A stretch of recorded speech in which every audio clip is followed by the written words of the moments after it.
Welcome back to official Akhtar Rahman sir YouTube channel. एक नए video में आपका फिर से बहुत बहुत वेलकम है दोस्तों।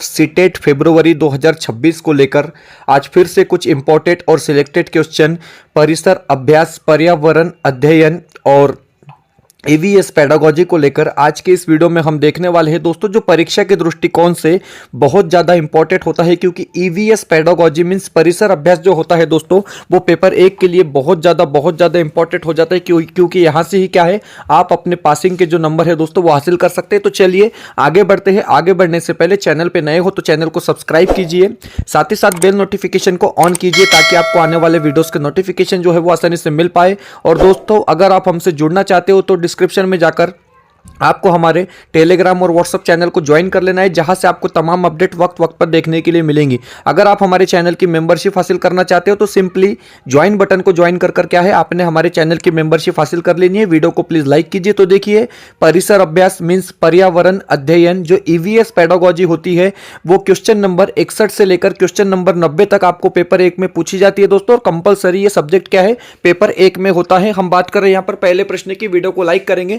प्रश्न पूछा गया कि हरियाणा की सीमावर्ती राज्य है। अब देखिए, हरियाणा के जो निकट के राज्य है, जो करीब के राज्य है, उनका आपको क्रम यहां पर बताना है दोस्तों। चार ऑप्शन आपको दिए गए हैं कि हरियाणा के जो सीमांतवर्ती राज्य है वो कौन से है। तो देखिए, हम अगर उत्तर की बात करेंगे तो हिमाचल प्रदेश यहां पर होता है, राजस्थान यहां पर होता है और उत्तर प्रदेश यहां पर होता है। तो ऑप्शन सी क्या रहेगा दोस्तों, हमारा सही जवाब रहेगा, क्योंकि यहां पर कुछ स्पष्टीकरण भी हम देखने वाले कि हरियाणा, हिमाचल प्रदेश, राजस्थान और उत्तर प्रदेश राज्य से घिरा हुआ है। उत्तर पश्चिम में हिमाचल प्रदेश हरियाणा की सीमा का एक हिस्सा है, जबकि राजस्थान दक्षिण पश्चिम में स्थित है। उसके बाद अगला जो प्रश्न है यहां पर वो पूछा गया है इस प्रकार, आप देख सकते हैं कि जब हम ईंधन जलाते हैं तो हमें प्राप्त होती है। तो देखिए दोस्तों, जब हम ईंधन जलाते हैं तब हमें क्या प्राप्त होती है, इस प्रकार का प्रश्न यहां पर पूछा गया है। प्रकाश एवं ध्वनि ऊर्जा प्राप्त होती है, केवल प्रकाश ऊर्जा प्राप्त होती है, ऊष्मा एवं प्रकाश ऊर्जा प्राप्त होती है, या फिर यांत्रिक एवं प्रकाश ऊर्जा प्राप्त होती है। तो बात करेंगे आप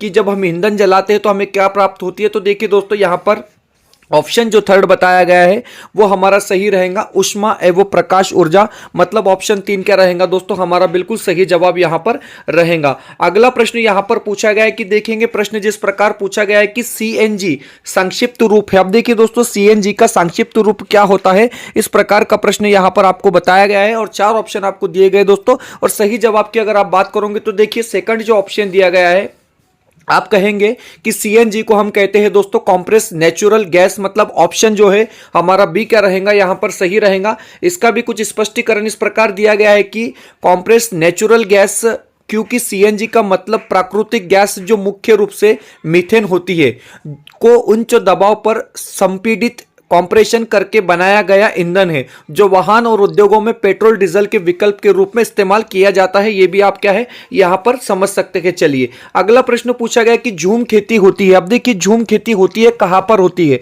आपको चार ऑप्शन यहां पर दिए गए और आपको पूछा गया कि झूम खेती कहां पर होती है। तो देखिए, सीधे सीधे अगर हम आंसर की बात करेंगे तो मेघालय में होती है। ऑप्शन जो सी रहेगा यहां पर वो क्या रहेगा दोस्तों, सही जवाब रहेगा। इसका जो रीजन है झूम खेती का, तो देखिए यह एक प्रकार की स्थानांतरित खेती होती है जिसमें जंगलों के एक हिस्से को काटकर जलाया जाता है और उसकी राख को खाद के रूप में उपयोग करके कुछ सालों तक खेती की जाती है। इसको ही हम क्या कहते हैं दोस्तों, तो झूम खेती कहते हैं। ये बात आप याद रखेंगे, ये चीजें आपको पेपर 2 में भी उपयोगी पड़ने वाली है। अगला प्रश्न यहां पर पूछा गया है क्वेश्चन नंबर 5, अगर आप देखोगे कि वायुमंडल की सबसे ठंडी परत कौन सी है। बड़ा इंपॉर्टेंट क्वेश्चन है कि वायुमंडल की जो सबसे ठंडी परत है दोस्तों वो कौन सी है। इस प्रकार का प्रश्न पूछा गया है। आपको ऑप्शन दिए गए हैं, आप देख सकते हैं कि तापमंडल, मध्यमंडल, क्षोभ मंडल या फिर अयन मंडल। इस प्रकार आपको यहां पर क्या है ऑप्शन दिए गए। और देखिए, सबसे ठंडी जो परत है दोस्तों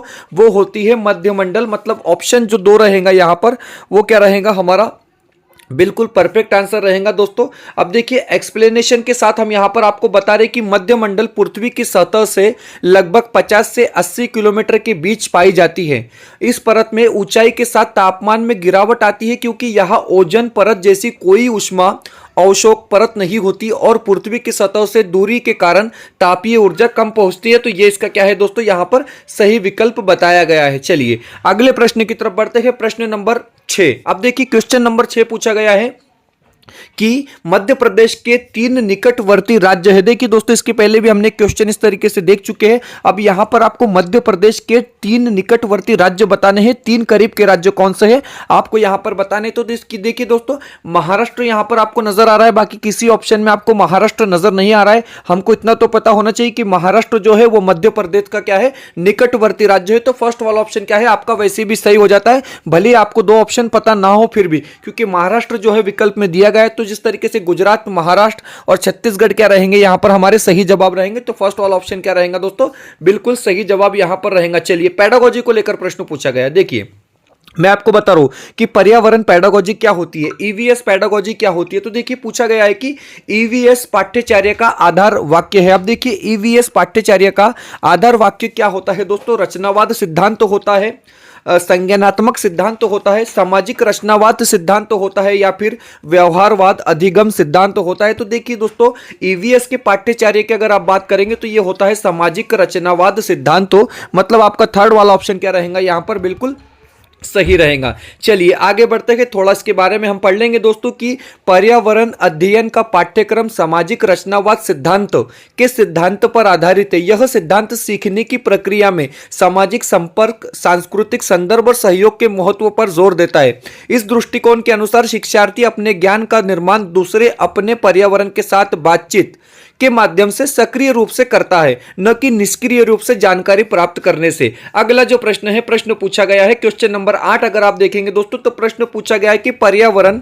अध्ययन ज्यादा प्रभावशाली होगा यदि शिक्षक, ओके, इसको भी हम कहेंगे ईवीएस पेडागोजी के लिए ये प्रश्न क्या है दोस्तों यहां पर रहने वाला है। आपको 4 ऑप्शन दिए गए कि पर्यावरण अध्ययन ज्यादा प्रभावी होगा यदि शिक्षक ने यह काम किया, तो वो काम कौन सा है। तो देखिए, विषय में परंपरागत होगा, ये जरूरी है क्या, परंपरागत मतलब पहले से जो चलता रहा है वही चलाना है, नहीं, ये गलत है। शिक्षक ने उद्देश्य पाठ के प्रारंभ में ही बता देना, शुरुआत में ही उद्देश्य बता देंगे, मकसद बता देंगे, ये भी ठीक रहेगा क्या, नहीं रहेगा। तो ये भी हमारा आंसर नहीं होगा। विभिन्न अर्थपूर्ण और महत्वपूर्ण सीखने के संसाधनों का प्रयोग करना, तो ये क्या रहेगा दोस्तों, बिल्कुल परफेक्ट आंसर यहां पर रहेगा, ऑप्शन सी जो रहेगा हमारा बिल्कुल सही जवाब रहेगा। चलिए बढ़ते हैं अगले प्रश्न की तरफ। अब यहां पर 9वां जो प्रश्न पूछा गया है वो इस प्रकार होने वाला है कि निम्नलिखित में से कौन पर्यावरण अध्ययन में सीखने का रचनात्मक आकलन का साधन नहीं है। तो देखिए दोस्तों, यहां पर नहीं है वाला प्रश्न पूछा गया है कि पर्यावरण अध्ययन में सीखने का मतलब लर्निंग का रचनात्मक आकलन का साधन नहीं है, वो पर्याय कौन सा है। तो देखिए, यहां पर अगर आप बात करेंगे दोस्तों कि क्रम निर्धारित रेटिंग मापनी, ये क्या हो जाता है, साधन समझा जाता है। पोर्टफोलियो ऑब्वियसली क्या है, साधन समझा जाता है। व्याख्यात्मक अभिलेख, ये भी क्या होता है, तो एक तरीके का रचनात्मक साधन होता है दोस्तों। लेकिन सिर्फ वार्षिक परीक्षा उपलब्धि परीक्षण ये क्या होगा, हमारा नहीं होगा। तो ऑप्शन जो फर्स्ट है दोस्तों वो क्या रहेगा हमारा यहां पर सही रहेगा। चलिए अगला जो प्रश्न है वो ईवीएस को लेकर फिर से यहां पर पूछा गया है कि निम्नलिखित में से कौन भारत का संघ शासित प्रदेश है। संघ शासित प्रदेश को ही आप कह सकते हैं दोस्तों केंद्र शासित प्रदेश। तो इस प्रकार का प्रश्न यहां पर क्या है आपको पूछा गया है दोस्तों, पीवाईक्यू में से हमने इस क्वेश्चन को लिया है और 4 ऑप्शन आपकी स्क्रीन पर है। जम्मू और कश्मीर क्या करेंगे दोस्तों, आप यहां पर अपना सही जवाब बता देंगे। तो फोर्थ वाला ऑप्शन क्या रहेगा हमारा, बिल्कुल परफेक्ट आंसर रहेगा दोस्तों। वीडियो में आगे बढ़ने से पहले अगर आप हमारे चैनल पे नए हो तो प्लीज चैनल को सब्सक्राइब कीजिए, साथ ही साथ बेल नोटिफिकेशन को ऑन कीजिए ताकि आपको आने वाले वीडियोस के नोटिफिकेशन जो है वो आसानी से मिल पाए।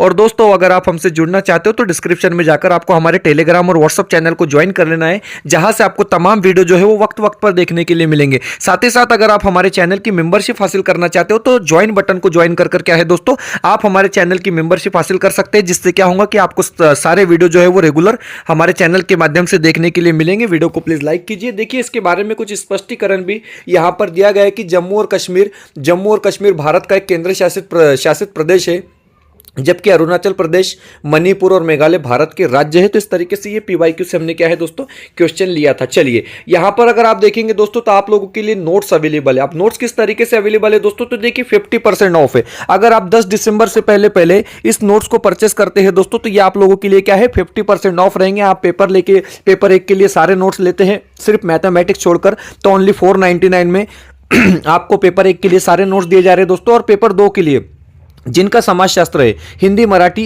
सीडीपी और समाजशास्त्र, उनको भी क्या है दोस्तों 499 रुपये में हम यहाँ पर क्या है नोट्स प्रोवाइड कर रहे हैं। तो बिल्कुल यहाँ पर आप लोगों के लिए 50% ऑफ है दोस्तों। स्क्रीन पर एक कॉन्टैक्ट नंबर दिया गया है दोस्तों, उस नंबर पर कॉन्टैक्ट कर क्या है आप इस नोट्स को परचेस कर सकते हैं। बहुत ही अच्छे तरीके से हमने ये नोट्स यहाँ पर बनाए हैं और सिर्फ ईवीएस का नोट्स चाहिए तो 249 रुपये में आपको क्या है दोस्तों ईवीएस पेडागोजी का नोट्स मिल जाएगा एनसीईआरटी के सिलेबस के अनुसार। चलिए अगले प्रश्न की तरफ बढ़ते हैं। लाइक कर देंगे, चैनल को सब्सक्राइब कर देंगे। महाराष्ट्र शिक्षक पात्रता परीक्षा में भी यह प्रश्न जो है रिसेंटली पूछा गया था कि पर्यावरण दिवस किस दिन मनाया जाता है। ओके, आपण पर्यावरण दिवस कोणत्या दिवशी साजरा करतो अशा प्रकारे प्रश्न दिलेला आहे। ऑप्शन दिलेला आहे 4 जून, 5 जून, 15 जून किंवा 26 जून। तर हे बघा 5 जून काय असेल आपला योग्य उत्तर असणार आहे। हा प्रश्न रिसेंटली महाराष्ट्र शिक्षक पात्रता परीक्षेमध्ये सुद्धा विचारला गेला होता। पुढचा प्रश्न, तो देखिए दोस्तों यहाँ पर हिंदी बोलना इसलिए जरूरी है क्योंकि फिर इसको जो है ना बाकी के बच्चे भी वीडियोस को देखते हैं जिस तरीके से बात कर रहे हैं आप बाकी स्टेट की। चलिए यहाँ पर बात हो रही है कि हमारे पर्यावरण में किस गैस का सबसे अधिक सांद्रण है। अब देखिए कौन सी गैस सबसे ज्यादा मात्रा में हमारे पर्यावरण में पाई जाती है। सिंपल सा क्वेश्चन है दोस्तों, इसको भूगोल में भी हम क्या है पढ़कर आ रहे हैं। 4 ऑप्शन आपको दिए गए और जहां तक आप नाइट्रोजन की तरफ देखते हैं दोस्तों तो नाइट्रोजन आपको पता है कि करीब करीब इसका जो हिस्सा होता है वो कितना होता है तो 78% होता है दोस्तों। कितना होता है तो 78% होता है। और ऑक्सीजन हमारा कितना होता है दोस्तों तो 21% होता है, लगभग 99%। तो ये दो ही गैस हो जाते हैं। तो पहले नंबर पर आता है नाइट्रोजन क्योंकि जो पर्यावरण में सबसे ज्यादा अधिक पाया जाता है, और सेकंड नंबर पर हमारा क्या आता है दोस्तों तो ऑक्सीजन आता है। चलिए इसके बारे में स्पष्टीकरण भी देख लेंगे। आपकी पृथ्वी के वायुमंडल में नाइट्रोजन गैस का सांद्रण मात्रा सबसे अधिक है जो लगभग 78% होती है। उसके बाद ऑक्सीजन लगभग 21 के साथ दूसरे स्थान पर है। चलिए आगे बढ़ते हैं दोस्तों। अगला प्रश्न यहाँ पर पूछा गया कि कलमकारी किस राज्य की विशेष कला है। देखिए कलमकारी किस राज्य की विशेष कला है यह आपको यहां पर क्या है बताना है दोस्तों। ईवीएस पेडागोजी में परिसर अभ्यास में आपको बिल्कुल इसी प्रकार के प्रश्न क्या है दोस्तों पूछे जाते हैं। और परीक्षा के लिए आप लोगों के लिए यह वीडियो जो है दोस्तों बहुत ज्यादा इंपॉर्टेंट होने वाली है। तो ज्यादा से ज्यादा बच्चों तक क्या है आपने वीडियो को बिल्कुल शेयर करते रहना है दोस्तों। आंध्र प्रदेश, राजस्थान, कर्नाटक या फिर बिहार। तो देखिए कलमकारी की अगर आप बात करेंगे दोस्तों तो ये हो जाती है आंध्र प्रदेश की एक विशेष कला कहलाती है। मतलब ऑप्शन जो एक रहेगा वो क्या रहेगा हमारा बिल्कुल सही जवाब रहेगा। इसके बारे में अगर आप देखेंगे दोस्तों कि कलमकारी मुख्य रूप से आंध्र प्रदेश राज्य की एक विशेष और प्राचीन कला है जो हाथ से पेंट किए गए या ब्लैक प्रिंटेड सूती वस्त्रों पर प्राकृतिक रंगों से धार्मिक दृश्यों से और पारंपरिक रूपांकनों के दर्शाती है। खासकर श्रीकालाहस्ती और मछलीपट्टनम क्षेत्रों में ये ज्यादातर पाई जाती है। चलिए आगे बढ़ जाते हैं अगले प्रश्न की तरफ। प्रश्न नंबर 14 आपसे पूछा गया है। देखिए क्वेश्चन नंबर 14 के यहां पर दिया गया है कि भारत का ठंडा रेगिस्तान कौन सा स्थान को कहते हैं। देखिए ठंडा रेगिस्तान किसको हम कहते हैं। 4 ऑप्शन आपको पता है दोस्तों। दार्जिलिंग यहां दिया गया है, लद्दाख बताया गया है, जैसलमेर और मेघालय। इस प्रकार आपको क्या है 4 ऑप्शन दिए गए। और ठंडा रेगिस्तान की अगर आप बात करेंगे तो आपको क्या है दोस्तों लद्दाख वाला ऑप्शन जो है यहां पर सही बताना है क्योंकि सेकंड जो ऑप्शन रहेगा वो हमारा क्या रहेगा बिल्कुल सही रहेगा। इसके बारे में भी अगर आप देखेंगे दोस्तों कि लद्दाख ही क्यों सही है तो देखिए लद्दाख हिमालय के उत्तर में स्थित है और अपनी ऊंचाई, ठंडे और शुष्क मौसम के कारण एक ठंडा रेगिस्तान शीत मरुस्थल कहलाता है जहां बारिश बहुत कम होती है और यहां मानसून प्रभावित नहीं होता। इस प्रकार क्या है आप यहां पर अधिक इंफॉर्मेशन देख सकते हैं। चलिए बढ़ते हैं आगे प्रश्न की तरफ।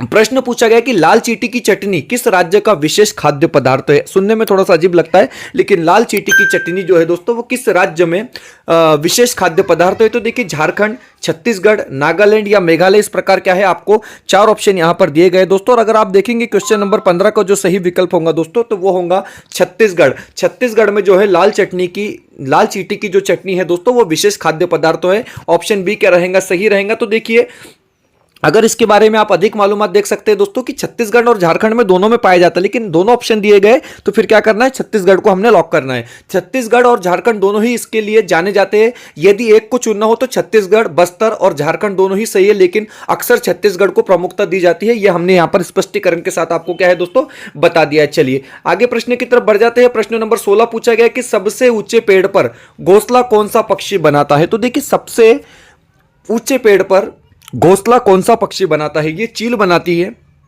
कौवा बनाता है, कबूतर बनाता है या फिर किल चिड़ी बनाती है, कल चिड़ी। चार ऑप्शन दिए गए, तो चील यहां पर क्या रहेगा आपका सही जवाब रहेगा, क्योंकि सबसे ऊंचे वाले पेड़ पर जो अपना घोंसला बनाती है उसको हम क्या कहते हैं दोस्तों, तो चील कहते हैं। आगे बढ़ जाते हैं अगले प्रश्न की तरफ। प्रश्न नंबर 17 पूछा गया है कि वायु दाब नापने वाला यंत्र किस नाम से जाना जाता है। देखिए बड़ा इंपॉर्टेंट क्वेश्चन क्या है दोस्तों, इस वीडियो में हम देख रहे हैं, आपको बताना है कि वायु दाब नापने वाला जो यंत्र होता है वो किस नाम से बनाया जाता है। इस प्रकार का प्रश्न पूछा गया है। तो देखिए यहां पर चार ऑप्शन आपको दिए गए दोस्तों, और सही जवाब की अगर आप बात करोगे तो बोरोमीटर क्या रहेगा आपका, बिल्कुल परफेक्ट आंसर यहां पर क्या है रहने वाला है। सूर्य के निकटतम ग्रह कौन सा है, सूर्य के करीब वाला, सूर्य के नजदीक वाला ग्रह कौन सा है, इस प्रकार का प्रश्न पूछा गया। तो देखिए चार ऑप्शन दिए गए और बुध क्या होगा दोस्तों, ये सूर्य के सबसे नजदीक वाला ग्रह कहलाएगा। ऑप्शन जो फोर्थ रहेगा वो क्या रहेगा हमारा सही रहेगा दोस्तों। इसके बारे में कुछ इंपॉर्टेंट अपडेट यहां पर दी गई कि आप देख सकते हैं कि बुध हमारे सौर मंडलीय में सूर्य के सबसे निकट का ग्रह है। ओके,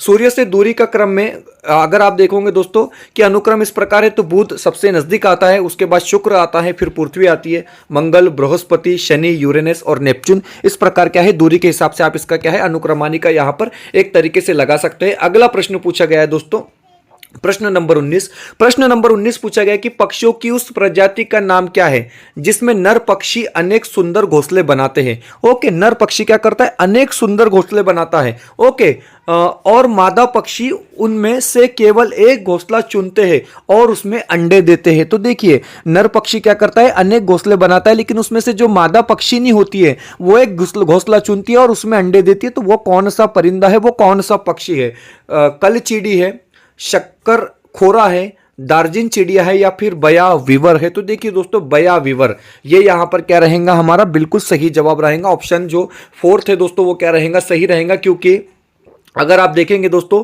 कि बया वीवर, क्योंकि नर बया पक्षी घास और पत्तियों से कई सुंदर बने हुए घोंसले बनाते हैं और मादा उनमें से सबसे अच्छा घोंसला चुनकर अंडे देती है। यह व्यवहार उनके प्रजनन का एक महत्वपूर्ण हिस्सा होता है जिसमें नर अपनी फिटनेस साबित करता है। तो ऑप्शन जो डी रहेगा वो सही रहेगा। अगला प्रश्न पूछा गया कि वैज्ञानिक जिन्होंने सर्वप्रथम खोज की कि पृथ्वी सूर्य के चारों ओर घूमती है वह कौन सा साइंटिस्ट है, वह कौन सा वैज्ञानिक है जिसने ये शोध लगाया कि पृथ्वी जो है भैया वो सूरज के चारों ओर घूमती है, वो कौन सा साइंटिस्ट है, वो कौन सा शास्त्रज्ञ है, हमको बताना है। तो देखिए न्यूटन है क्या, डाल्टन है, कॉपरनिक्स है या फिर आइंस्टीन है। तो देखिए कॉपरनिक्स क्या रहेगा हमारा सही जवाब रहेगा। जो थर्ड ऑप्शन दिया गया है दोस्तों वो बिल्कुल परफेक्ट आंसर यहां पर रहेगा, क्योंकि पृथ्वी सूर्य के चारों ओर घूमती है इस विचार की सर्वप्रथम खोज करने वाले वैज्ञानिक हमारे सी कॉपरनिक्स मतलब निकोलस कॉपरनिक्स थे, जिन्होंने सूर्य केंद्रित मॉडल प्रस्तुत किया जिससे आधुनिक खगोल विज्ञान की नींव पड़ी। इस प्रकार क्या है दोस्तों यहां पर आप इंफॉर्मेशन देख सकते हैं। और देखिए यहां पर हम आपको फिर से बता रहे हैं दोस्तों, क्योंकि परीक्षा में एक एक दिन इंपॉर्टेंट होता है और परीक्षा में सिर्फ और सिर्फ 63 दिन का वक्त बचा है। 63 दिन बहुत ज्यादा नहीं होते, मतलब पलक झपकते ही ये 63 दिन क्या है दोस्तों गुजर जाएंगे, क्योंकि जिस प्रकार हमारा रिजल्ट रहा है टीईटी की परीक्षा में official Akhtar Rahman sir YouTube channel का, मैं आपको बता रहा हूं दोस्तों कि उससे 2 गुना बच्चे जो है हमारे सीटेट में पास होंगे। सिर्फ आप लोगों को क्या है कुछ ट्रिक्स फॉलो करनी होती है दोस्तों। तमाम वीडियो जो है हमारे चैनल के माध्यम से आपको 150 से ज्यादा वीडियो बिल्कुल फ्री में देखने के लिए मिलेंगे, लेकिन स्क्रीन पर जो नोट्स आपके पास दिए गए दोस्तों उसको आपको क्या है पेड कर परचेस करना है, क्योंकि एनसीईआरटी के सिलेबस के हिसाब से हमने ये नोट्स यहां पर बनाए दोस्तों। और कुछ ट्रिक्स अगर आप फॉलो करेंगे तो डेफिनेटली इस बार हमने रखा है दोस्तों अब की बार 100 पार, इस बार क्या है हमारा मिशन 100+ है, मतलब आपको 100 से ज्यादा नंबर हासिल करने हैं दोस्तों। तो पढ़ना है एनसीईआरटी के सिलेबस के हिसाब से पढ़ना है। यहां पर पेपर 1 के लिए सभी नोट्स आपको हिंदी, मराठी, ईवीएस और साथ ही साथ बाल मानस शास्त्र के 499 में मिलेंगे दोस्तों। इसमें सिर्फ मैथमेटिक्स का हमने क्या है शामिल नहीं किया। और पेपर 2 के लिए भी दोस्तों आपको सभी नोट्स क्या है 499 में मिल जाएंगे, जिस तरीके से हिंदी, मराठी, एसएसटी और सीडीपी बिल्कुल 50% ऑफ ये हमने रखा है दोस्तों 10 दिसंबर तक। स्क्रीन पर एक कांटेक्ट नंबर दिया गया है, अभी इस नंबर पे कांटेक्ट कर क्या है दोस्तों आप इसको परचेस कर सकते हैं।